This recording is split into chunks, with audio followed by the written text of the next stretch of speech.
Hey, how's it going?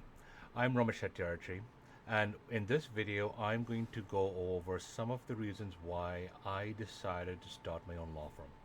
Now, if you're new here, I'm a lawyer with over a decade of legal experience, and for the past 10 years, I've been on a journey, and frankly on a mission, trying to build a legal practice that's designed for the digital economy.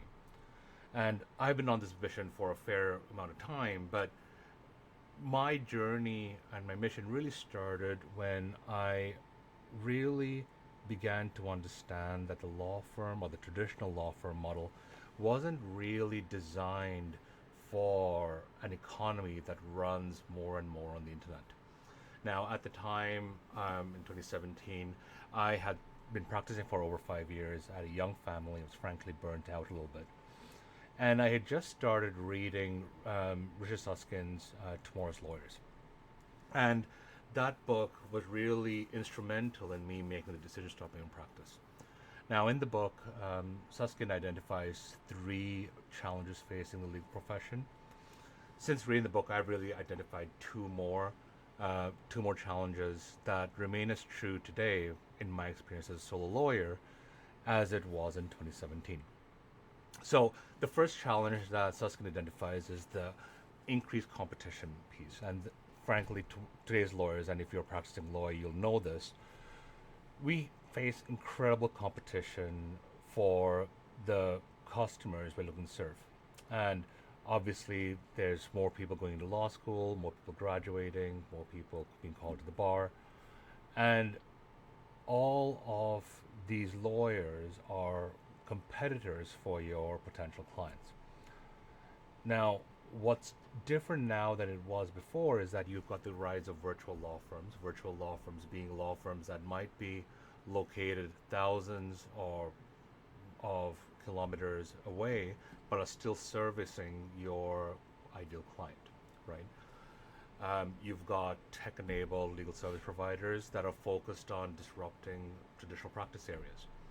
In some jurisdictions, you've got technology companies that are taking away services that lawyers typically used to provide. And so, for example, in corporations, there's now a whole host of companies, at least in Ontario, that are helping clients start corporations without going to a lawyer. All of these competitors are going to increase pressure on you and your ability to find clients and increase profits. But they're not the only challenges affecting your bottom line. What you've also got now is what Richard Susskind identifies as the more for less dilemma. And that's the idea that in the digital age, clients are increasingly expecting lawyers and service providers to deliver more value for less money. Now, this is in part a result of, frankly, everybody finding more challenges in paying their bills. So they just want to get more bang out of their buck, as it were. But more importantly, in the age of technology, clients are increasingly sophisticated and they're no longer willing to tolerate things that were tolerated in the past. In the age of instant, they don't understand why things don't happen as quickly as they're used to. And so that means that you, as a lawyer, you've got to be more cognizant of ways to try and deliver more value for your services while not actually charging for the differential value. And so this pressure to do more with less means that you've got to be leveraging technology. Which leads us into a third challenge, namely that for most lawyers, we're not known for our tech savviness. There's so many legal tech solutions now that are supposed to be the ticket for your productivity and success, but frankly, you as a lawyer, you're not really equipped to be able to assess whether this platform or this solution is right for you and your platform. You simply don't have the information you need to evaluate and select which tools are more appropriate for your practice. And this becomes more and more important when you have all these sorts of technologies that are all competing for your attention, but none of them actually integrate with each other. It's a little bit like having a pen that only works with a certain paper and doesn't work with any type of other paper, right? And so what that means is that trying to move from technology to technology to technology, they can get really cumbersome and in fact slow you down, right? From my perspective as a solo lawyer, it also means that when you're creating a new technology, you've there is going to be a learning period to learn and understand how to use the technology, a training period. And that training period is not only measured in dollars, but it's also measured in hours and minutes and energy. So there's a time investment and effort investment required. And not all solo lawyers have that investment readily available, especially when you're trying to juggle multiple hats. So these are the three sort of problems that Richard Susskind has identified. You have the increased competition, you have the more for less dilemma, and the technology overwhelm piece.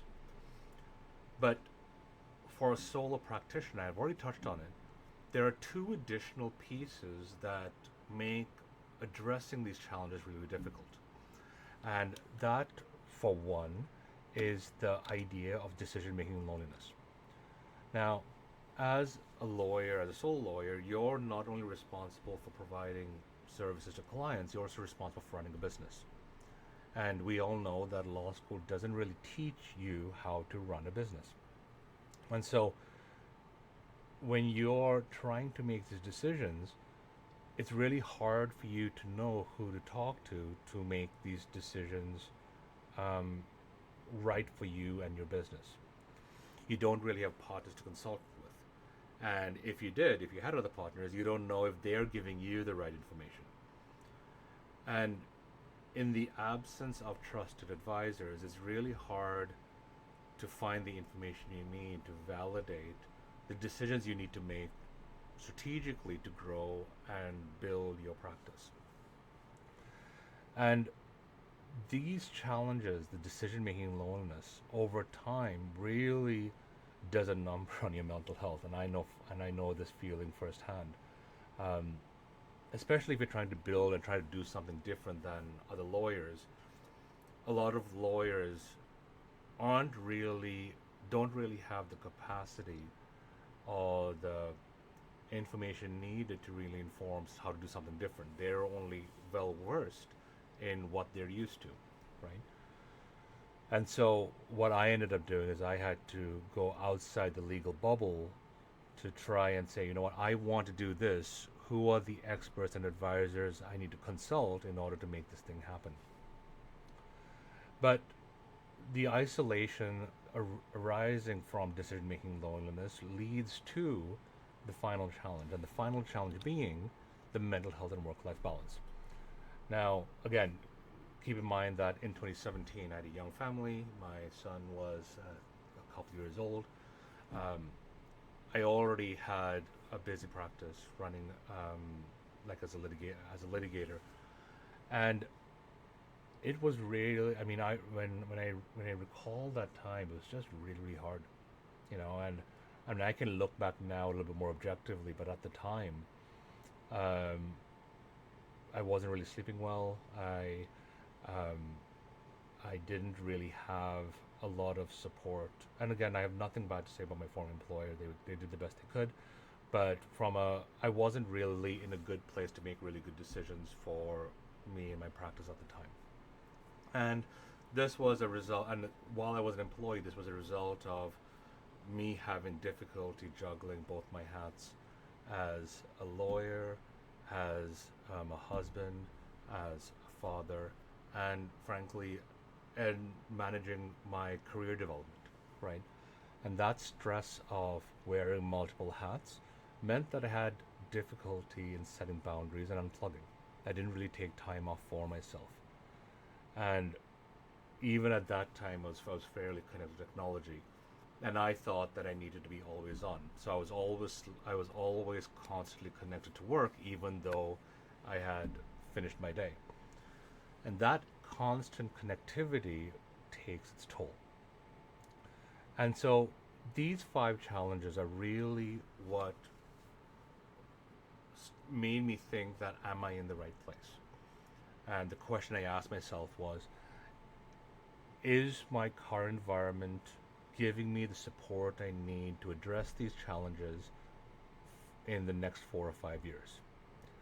And the answer that I took away was that it wasn't.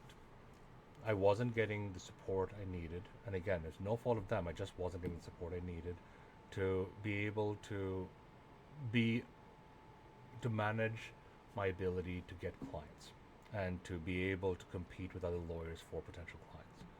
I wasn't getting the support I needed to make sure that I was delivering more value to clients for at best the same price. And I wasn't really able, or I didn't have any decision making authority to bring in new technology into my practice. And I didn't really have other people to talk to, right? I was working in a small firm, and again, I have nothing bad to say about it. It was a very collegial environment. But at a moment of high stress, I didn't really feel comfortable sharing some of the challenges, some of the experience I was going through with my other colleagues. And obviously, then impact on my mental health, and that's the reason why I decided to start my own practice. Now, understanding these challenges is obviously the first step to creating solutions. And the next video that I'm going to talk through is some of the knowledges that I identified that are really key and critical to addressing these challenges. So that'll be the next video. But again, I hope that this video gives you some insight into some of the challenges that the legal profession or solo lawyers face. And I hope that if you are a solo lawyer, I hope that some of this stuff resonates with you. Because again, this this has all been was all in my head for so long. And I know that in speaking to other lawyers, it's not just me feeling. So if this is you, you're not alone. These are challenges that I really do believe that every lawyer has to overcome, especially in 2025, and especially as we talk about the growth in AI and the growth in other sort of technologies. So again, if you have any thoughts and comments on the video, if you disagree with these challenges and you think that I'm talking a lot of crap, feel free to let me know in the comments. Alternatively, if you think that this is resonating with you, let me know as well. I'd love to hear from you because, again, a lot of this channel is really about developing and refining some of the things that have been with me for the last few years. So again, thanks for watching, and chat with you soon. Cheers.